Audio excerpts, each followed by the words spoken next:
My name is Jay Zucca. I am the task leader for the International Monitoring System, co-task leader for Provisional Operations and Technology Refreshment in the Working Group B. My training is in seismology. I have a PhD in geophysics, but I'm broadly trained now in nuclear non-proliferation of all kinds. And I'm broadly interested in all aspects of the monitoring system, including the seismic, infrasound, hydroacoustic, and radionuclide.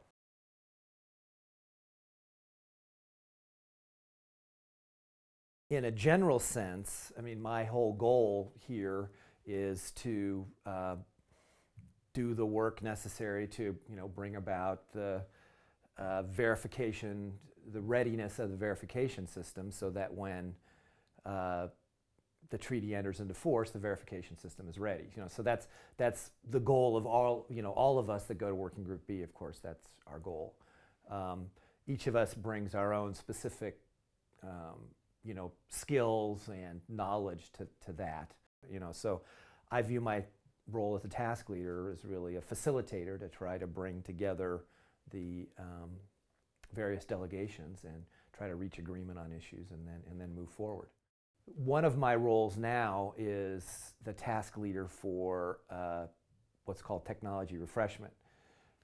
Kind of an awkward term in English, but what it means is, how do we bring in new monitoring techniques, new algorithms to the International Data Center, new technology to update and replace systems as they become obsolescent, but also bring in new cutting-edge ideas. And so, for example, the meeting we're having here today, the Science and Technology meeting, it's a way for the broader community to really see what's going on in the outside scientific community, so that we can take the best of that and bring it into the system. So for me, being at this meeting is very exciting, because it's a real opportunity for me in my official role at the Working Group B to to learn what's going on in the scientific community and then think about how to bring that in.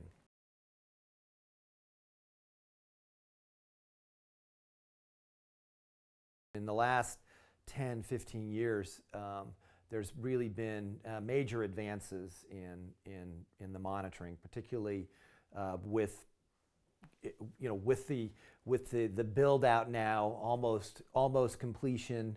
80+% of the IMS is out now.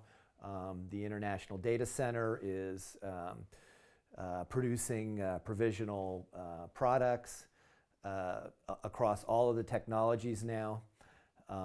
We've had the INGA, the International Noble Gas Experiment, has been going now for 10+ years. We really have now in our hands a nearly complete monitoring data set, and we're really getting to the place now where we understand how that data works and how to create the products that the states need to accomplish their verification mission. So in this era we're in now of provisional operations, where we're testing the system, we're training people on the system, we're understanding how the products work.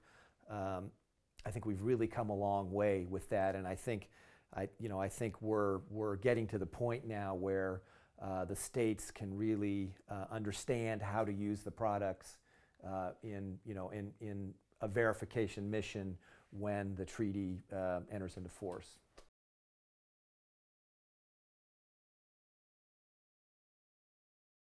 For me, one of the very interesting scientific challenges going forward is really going to be to operationalize, understand how to use in operations the noble gas data. And the noble gas data is, again, for me, one of the more interesting parts of this whole treaty, because I was at the negotiations in the early 90s, and people understood that the noble gas data would be important, but we didn't really know how to use it. I mean, we knew that it would be important, but there wasn't really any global monitoring of any of the noble gas data. We didn't understand how to use the data really at the time. And now with the INGA experiment, the deployment of these stations, and bringing now this data into the International Data Center, we're beginning to understand that now. We're beginning to understand worldwide backgrounds of xenon and its various isotopes. Extremely interesting, and an interesting and challenging problem to understand how to use that in the operations of the IDC. So I see that as a very interesting challenge going forward, and one that everybody's engaged in here, and there's of course a lot of active work in that area. Another, I think, interesting challenge is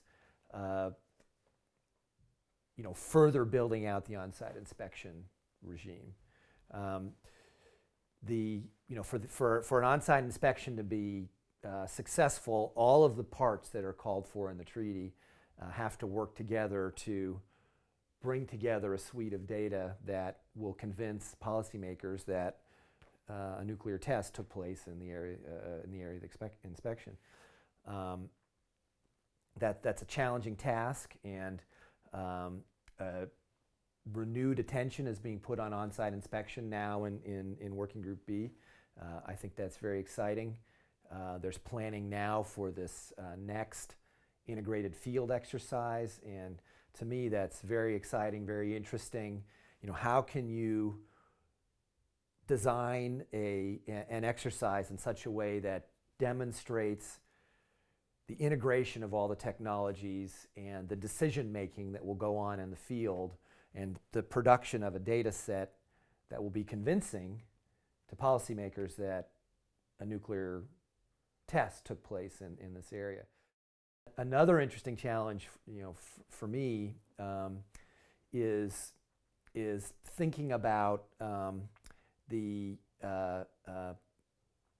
sort of upgrading some of the basic algorithms that are used to do event operations, event analysis on seismic and other waveform events in the International Data Center.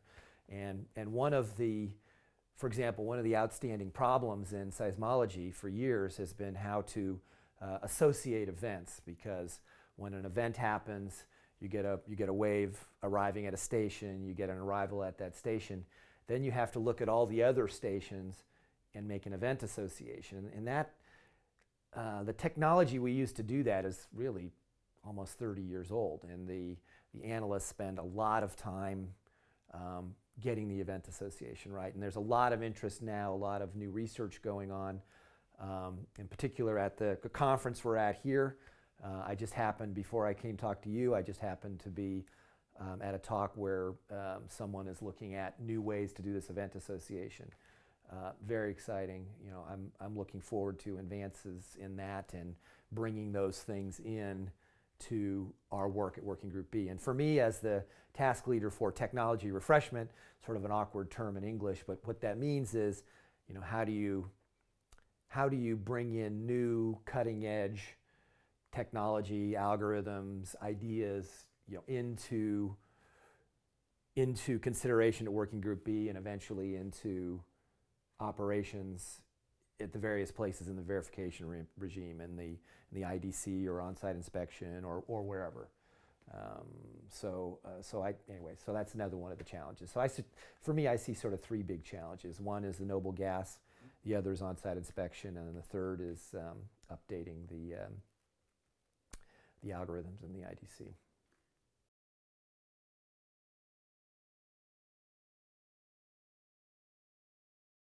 First, there was a large amount of radiation released into the environment, and that is the best test we've had so far of the radionuclide detection system, and we're learning a lot about how the system works from that. So, I mean, the knowledge we're going to get from working with this data is going to help the system improve, and we'll be analyzing that for a long time to come. Very, very, very exciting. Another aspect of that is the seismic data. everybody knows that from a large earthquake, there's thousands, tens of thousands of aftershocks, and of course, after the event in Indonesia, whenever that was, some number of years ago, similar sized earthquake with the tsunami, there's that large number of aftershocks that need to be handled by the IDC, the processing system. So we're learning a lot now from handling that, and they're thinking about new automatic ways to handle aftershocks so that so much analyst time doesn't have to be devoted to handling those aftershocks. So these events teach us a lot about the operations in the IDC. Very exciting. The other aspect of this was the radionuclide monitoring systems. We're providing real-time information to disaster management teams all over the world on the amount of radiation released into the environment. So very important, critical data, all around the world for everybody who is interested in monitoring the events in Japan.